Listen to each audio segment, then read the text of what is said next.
მოგესალმებით. ბოლო წლების განმავლობაში დიდი ბრიტანეთი ნამდვილად იქცა პოლიტიკური კრიზისების ქვეყნად. შეიძლება ითქვას, რომ ბრექსიტის შემდეგ პოლიტიკური კრიზისი დიდი ბრიტანეთისთვის ყოველდღიური ცხოვრების ნაწილი გახდა.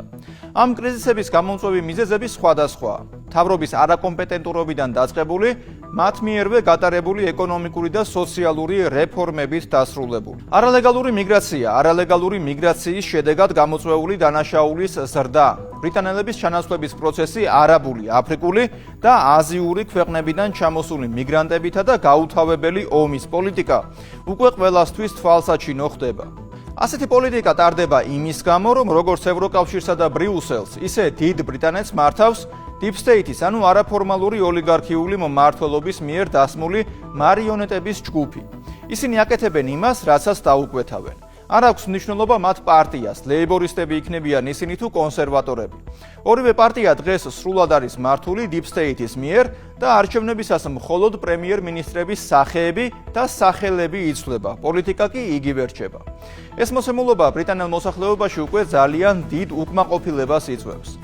ბრიტანელ მოსახლეობაში პრემიერ-მინისტრ კირ სტარმერისა და მისი კაბინეტის მიმართ უკმაყოფილება კიდევ უფრო მეტად გაიზარდა ეპშტეინის ფაილების გამოქვეყნების შემდეგ.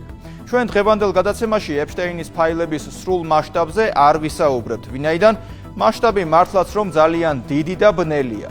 დღეს იმაზე ვისაუბრებთ, თუ რა გავიგეთ ბრიტანეთის პოლიტიკური ელიტისა და მისი სამეფო ოჯახის შესახებ ეპშტეინის ფაილებიდან. გავიგეთ ის, რომ ლორდი პიტერ მანდელსონი ჯეფრი ეპშტეინის დიდი ხნის მეგობარი და პარტნიორი ყოფილა, რომ ამ ორი პიროვნების პარტნიორობა ბრიტანეთის ინტერესების ხარჯზე ხდებოდა.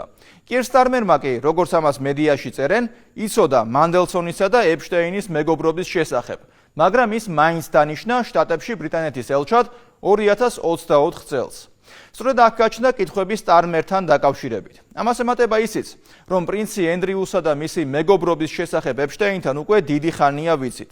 მას ჯერ სამეფო ტიტულები ჩამოართვეს, ბოლოს რეზიდენციიდანაც გაასახლეს, მაგრამ პოლიტიკური სკანდალი ამით არ სრულდება. პირიქით, საერთო სახალხო უკმაყოფილება იზრდება და უკვე სამეფო ოჯახზეც ვრცელდება და სტარმერის მთავრობაზეც.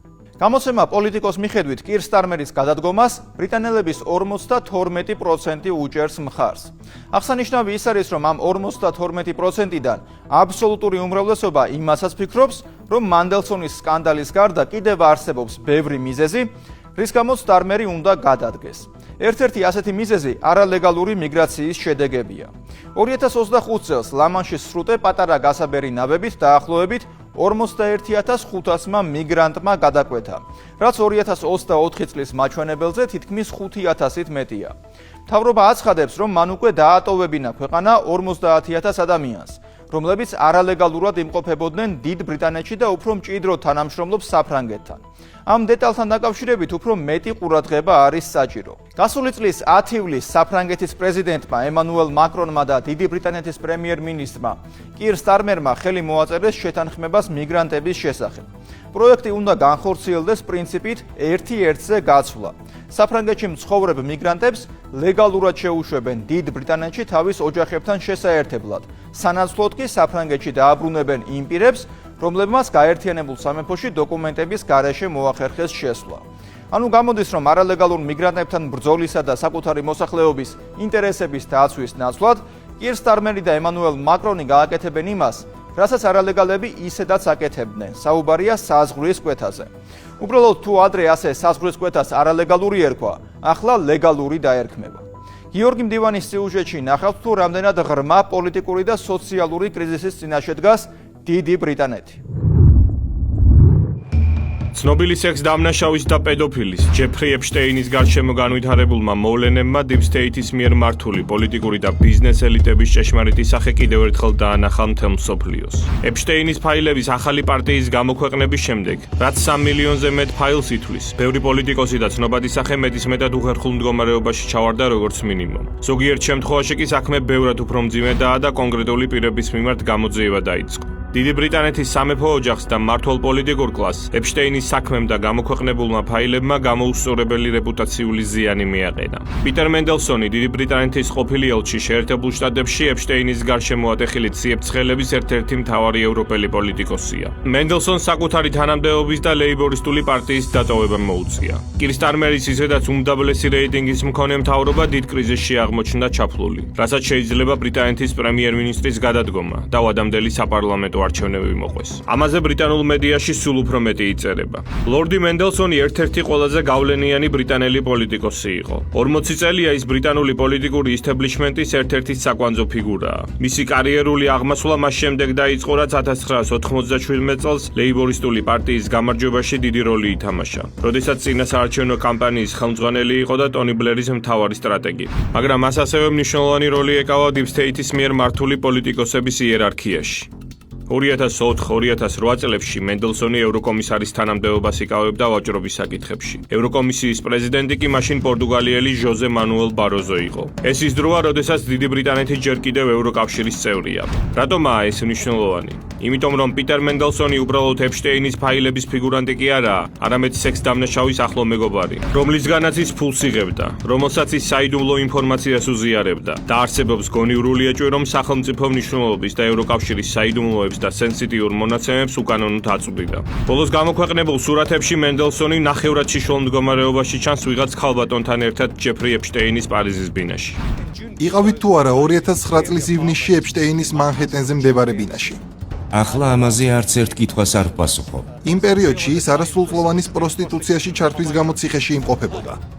მის შესახებ ჩემი ცოდნა ისეთი რამაა, რასაც ვნანობ. ნეტავ თავიდანვე არასდროს შევხვედრილიყავით. რატომ გქონდათ მასთან ურთიერთობა? თანაც იმ დროს უკვე საციხოდ ჰქონდა საქმე დადასტურებულად. რატომ შეხვდა მას ბევრი ადამიანი? რადგან ქსელური კომუნიკაციის წარმატებული სპეციალისტი იყო და ნეტავ თავიდანვე არასდროს შემხვედროდა. ეს იყო თქვენი განსჯის შეცდომა თუ უფრო მეტი? მენდელსონი ჟურნალისტის კითხვებს თავს არიდებს და უბრალოდ თავს ისაწყლებს, იმის მაგივრად რომ საკუთარ პასუხისმგებლობას არ გაექცეს. შეგახსენებთ, რომ ჯეფრი ეპშტეინი პირველად 2008 წელს აღიარა ამერიკულმა სასამართლომ დამნაშავედ, არასრულწლოვნების პროსტიტუციაზე დაყოლიების მუხლით. 2008 წლის შემდეგ ჯეფრი ეპშტეინს სექსუალური დამნაშავის სტატუსი ჰქონდა, მაგრამ ამას ხელი არ შეუშლია პიტერ მენდელსონისთვის ეპშტეინთან ინტენსიური და მომენტებში დანაშაულებრივი ურთიერთობა გაეგრძელებინა. მან კარგად იცოდა თუ ვინ იყო ჯეფრი ეპშტეინი, ისევე როგორც კირ სტარმერმაც კარგად იცოდა თუ ვინ იყო ლორდი მენდელსონი. ლორდთა პალატის წევრმა მორის გლასმანმა ჯერ კიდევ გასული წლის სექტემბერში აღიარა, რომ კირ სტარმერს მენდელსონის და ეპშტეინის ურთიერთობებზე აფრთხილებდა. ყველა მიცოდა ისინი საყიდლებზე ერთად რომ დადიოდნენ და ინტიმურად ახლოს რომ იყვნენ. მაგრამ პასუხად ის მიიღო, რომ უნდა მოეკეტა. მე რეპორტი გავაგზავნე, რასაც შემდგომი რეაგირება არ მოყოლია. როცა დავბრუნდი, თავაზიანი შეთავაზება მივიღე, რომ მომეკეტა. ყველა მიცოდა მენდელსონის და ეპშტეინის ახლო ურთიერთობის შესახებ. იმის შესახებ, რომ ისინი ერთად დიდ დროს ატარებდნენ. საშოპინგოდ დადიოდნენ და გარკვეულწილად გადაჯაჭვულები იყვნენ. ბოლოს გამოქვეყნებული დოკუმენტების თანახმად, ეპშტეინმა რამდენიმე ფულადი გადარიცვა განახორციელა მენდელსონის და მისი პარტნიორის, ახლა კი უკვე მისი ქმრის ანგარიშზე. საბანკო ამონაწერების თანახმად, სამი გადარიცხვა თითოეული $25,000 ოდენობით 2003 და 2004 წლებში იქნა გაკეთებული. როგორც გასაჯაროებული მასალებით ირკვევა, მენდელსონი ეპშტეინის თხოვნით სახელმწიფო პოლიტიკაზე ზემოქმედების მოხდენას ცდილობდა და გადასახადების დაწესებას ეწინააღმდეგებოდა. 2008 წლის მსოფლიოს ფინანსური კრიზისის შემდეგ 25,000 გირვანქა სტერლინგზე მეტი ოდენობის ბონუსი 50%-ით უნდა დაბეირილიყო. მენდელსონი კი სახელმწიფო ხაზინაზე ზემოქმედებდა, რათა მათ არ დაებეგრათ ბონუსის მიმღებნი. იმ მომენტისთვის მენდელსონი ბიზნესის საკითხებში სახელმწიფო მინისტრის თანამდებობას იკავებდა. ამას გარდა, როგორც უკვე აღვნიშნეთ, მენდელსონი ეპშტეინს სხვა მნიშვნელოვან და საიდუმლო ინფორმაციასაც გადაცემდა. ლონდონის პოლიციამ მენდელსონის საქმის გამოძიება დაიწყო და მის ბინებში ჩხრეკა ჩაატარა. გამოძიებას გონია, რომ გავლენიანი ბრიტანელი პოლიტიკოსი ამერიკელ პედოფილს კონფიდენციალურ ინფორმაციას გარკვეული გასამრჯელოს, ან სხვა რაიმე პრივილეგიების სანაცვლოდ აწვდიდა. დიდი ბრიტანეთის პრემიერ-მინისტრი კირ სტარმერი თავის წილ პასუხისმგებლობას გაურბის. არადა ისაა მთავრობის მეთაური. სწორედ მან დანიშნა მენდელსონის შეერთებულ შტატებში დიდი ბრიტანეთის ელჩის თანამდებობაზე. მას აფრთხილებდნენ, რომ ეს არ გაეკეთებინა, მაგრამ მან მაინც დანიშნა ის ასეთ მნიშვნელოვან თანამდებობაზე. ახლა კი ისეთი გულაჩუყებული ესაუბრება პრესას და ისე თეატრალიზებულად მიმართავს ეპშტეინის მსხვერპლ გოგონებს, თითქოს აქამდე არ იცოდა ეს ყველაფერი. მე ვწუხვარ. წუხვარი იმის გამო, რაც შეგემთხვათ. წუხვარი იმის გამო, რომ ამდენმა ადამიანმა ვისაც ძალაუფლება აქვს დაგაღალატათ. წუხვარ რომ მენდელსონის ტყუილები დავიჯერე და ის თანამდებობაზე დავნიშნე. წუხვარ რომ ახლაც კი იძულებული ხართ რომ ამ ამბავს კიდევ ერთხელ უყუროთ. სერიოზული ბრალდებები და მტკიცებულებები გამოჩნდა მენდელსონის ქმედებებთან დაკავშირებით, მათ შორის მისი ურთიერთობა ეპშტეინთან, მსჯავრდებულ სექსუალურ დამნაშავესთან.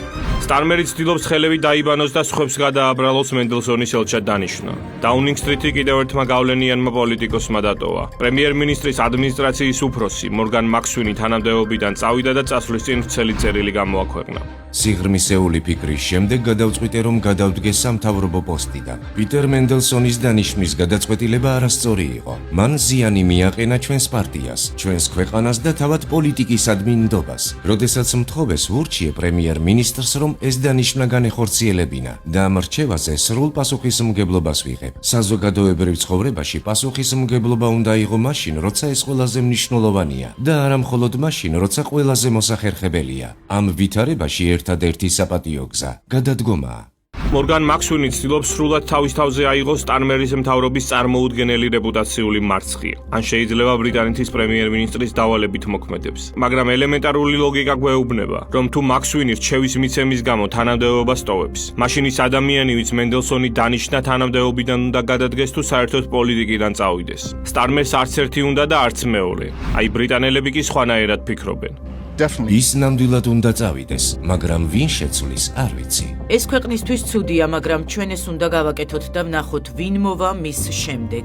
საზოგადოებრივი აზრის სტარმერის საწინააღმდეგოდაა. იუგოვის საზოგადოებრივი აზრის ბოლო კვლევის თანახმად, ბრიტანელების ნახევარი თვლის, რომ სტარმერი უნდა გადადგეს. იფსოსის უახლესი საზოგადოებრივი აზრის კვლევის თანახმად, ვადამდელი საპარლამენტო არჩევნების შემთხვევაში გამარჯვებას რეფორმის პარტია მოიპოვებს. იმავე კვლევის თანახმად, კი სტარმერის საქმიანობით მხოლოდ მოსახლეობის 15% აკმაყოფილი. მოკლედ კი სტარმერი გამოუვალ მდგომარეობაშია. თუ გადადგება მისთვის პოლიტიკური კარიერის დასასრული იქნება, ვადამდელ არჩევნებს თუ დანიშნავს სახელოვნად დამარცხდება. დიდი ბრიტანეთის ყველაზე რეიტინგული რეფორმის პარტიის ლიდერი, ნაიჯელ ფარაჯი მიიჩნევს, რომ ეს სკანდალი მხოლოდ დასაწყისია. რაც უხერხულობით დაიწყო, ახლა კატასტროფაში გადაიზარდა. ეს უდიდესი კრიზისია, რასაც სამეფო ოჯახი წააწყდა 1936 წლის შემდეგ, როდესაც ედუარდ მე-7 სამეფო ტახტიდან გადადგა. რაც შეეხება ლორდ მენდელსონს, ის მთავრობის ინფორმაციას, რასაც სენსიტიური აღნიშვნა ჰქონდა, პირდაპირ ეპშტეინს აწვდიდა ევროზონის ქვეყნების ფინანსური დახმარების ზუსტ დროს. მაგრამ იქ ასევე საუბარი იყო გვირაბებზე, 10 ნომერზე, უსაფრთხოების ინფორმაციაზე. თავარი კითხვა, რაც ახლა უნდა დავსვათ, ის აშკარად დამნაშავია საჯარო სამსახურის დისციპლინის დარღვევის გამო. მაგრამ დაარღვია თუ არა მან ოფიციალური საიდუმლოებების აქტი, როდესაც სხვა ადამიანებს უზიარებდა ჩვენ შიდა უსაფრთხოების მონაცემებს. მე მგონია, რომ ეს სკანდალი მხოლოდ დასაწყისია.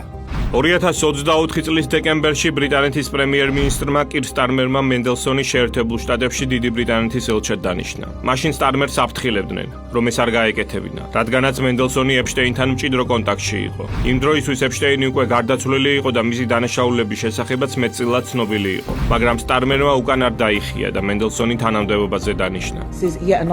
ეს კიდევ ერთი გაუგებრობაა, რაშიც პრემიერ-მინისტრი გაება. მას არანაირი მიზეზი არ ჰქონდა პიტერ მენდელსონის დანიშვნისთვის. სტარმერი არაერთხელ გააფრთხილეს მენდელსონის დანიშვნის საწინააღმდეგოდ. ყველა ის ბრალდება, რომელიც გაჟღერდა, აჩვენებს, რომ მენდელსონი არ იყო შესაფერისი საჯარო თანამდებობისთვის. ეს კი საჭიროებს გამოძიებას, მათ შორის იმის გამოძიებას, თუ როგორ მოხდა მისი დანიშვნა. მაგრამ დიდ ბრიტანეთში არის კიდევ ერთი ადამიანი, ვისაც ეპშტეინთან მეგობრობა საკმაოდ ძვირად დაუჯდა. ეს პრინცი ენდრიუა. 2025 წელს დიდი ბრიტანეთის მეფემ ჩარლ მე-3-მ უპრეცედენტო გადაწყვეტილება მიიღო და თავის უმცროსმას ენდრიუს სამეფო ტიტულები ჩამოართვა და უინძორის რეზიდენცია დაატოვებინა. ეპშტეინის ფაილებმა ბრიტანეთის სამეფო ოჯახიც მნიშვნელოვნად დააზარალა. ენდრიუს და ეპშტეინის ურთიერთობაზე მედიაში 2015 წლიდან იწერებოდა. მათ ხშირად ხედავდნენ ერთად. 2010 წელს ჟურნალისტებმა ენდრიუ და ეპშტეინი ნიუ-იორკის პარკში სეირნობისას შენიშნეს. მაშინ ენდრიუ ეპშტეინთან რჩებოდა რამდენიმე დღის განმავლობაში. ეს ყველაფერი კი მას შემდეგ ხდებოდა, რაც ეპშტეინი უკვე გასამართლებული იყო როგორც სექსუალური დამნაშავე. 2015 წელს ვირჯინია ჯეფრემ პრინცი პრინცი ენდრიუ დაადანაშაულა, რომ ამ უკანასკნელმა მასთან სექსუალური კონტაქტი 3-ჯერ დაამყარა, ხოლო ეპშტეინი კი მას ფულს უხდიდა. იმ დროს ვირჯინია 17 წლის იყო. ბუკინგემის სასახლე თავიდან ენდრიუს ბრალეულობას უარყოფდა. 2019 წელს პრინცმა ენდრიუმ გადაწყვიტა BBC-ისთვის ინტერვიუ მიეცა, საკუთარი შერყეული იმიჯის გამოსასწორებლად, მაგრამ ეს ინტერვიუ სრული კრახით დამთავრდა. იყავით თუ არა მის კერძო თვითმფრინავში? დიახ, დარჩენილ ხართ თუ არა მის კუნძულზე? დიახ, დარჩენილ ხართ თუ არა მის სახლში პალმ ბიჩში? დიახ. ერთი წლის წინ კი ენდრიუ სამეფო ტიტულის გარეშე დარჩა. ერთი კვირის წინ გამოქვეყნებულ ფაილებში ის იატაკზეა გართხმული. უცნაურ მდგომარეობაში ასევე იატაკზე მწოლიარე ქალის წინაშე. მენდელსონისგან განსხვავებით პრინც ენდრიუსთან მიმართებით გამოძიება არ დაწყებულა. როგორც ხედავთ, ბრიტანული პოლიტიკური ელიტა ყოველმხრივ ტალახშია ამოსვლილი. ამ ყველაფრის შემდეგ ერთიორად უფრო უფასურდება მათი ოფიციალური პირების განცხადებები, მათი სანქციები თუ უბრალოდ დემოკრატიის თამაში. კირ სტარმერის მთავრობისთვის პოლიტიკური სკანდალი ახალი არ არის. გასული წლის სექტემბერში ვიცე-პრემიერის თანამდებობა დატოვა ანჯელა რეინერმა, რომელიც გადასახადების გადაუხდელობაში გამოიჭირეს. მაშინ სტარმერს მთავრობის შემადგენლობის შეცვლამ უშველა და პრემიერობის ვადა ცოტა გაიხანგრძლива. როგორც ჩანს, მანდელსონის სკანდალისა და მისი გადადგომის შემდეგ სტარმერს მსგავსი სამთავრობო გადაადგილებები ვეღარ უშველეს. მე იოანე შაიშმელაშვილი ვარ. კვირაში 4-ჯერ 21 საათსა და 15 წუთზე. უყურეთ ევროკრატიას.